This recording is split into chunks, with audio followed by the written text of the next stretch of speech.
Flip turns allow swimmers to change direction quickly and maintain momentum without stopping at the wall when doing more than one lap at a time. Begin by demonstrating the skill. Swimmers should start at the nearest flags and swim toward the wall. As they approach, they should tuck their chin to their chest while bringing their legs into a tight ball, rolling themselves over into a somersault. As they flip, both feet land firmly on the wall while the swimmer is on their back. Arms then shoot overhead into a tight streamline as the legs extend into a strong push-off.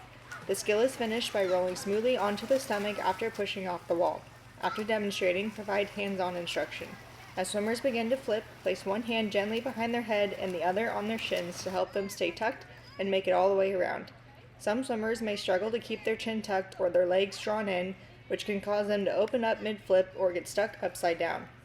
A key safety tip is to remind swimmers not to flip too close to the wall, as this increases the risk of bumping their head or feet against the deck edge. Instead, emphasize controlled, compact tucks that keep the body safely away from the wall while still close enough to plant their feet firmly.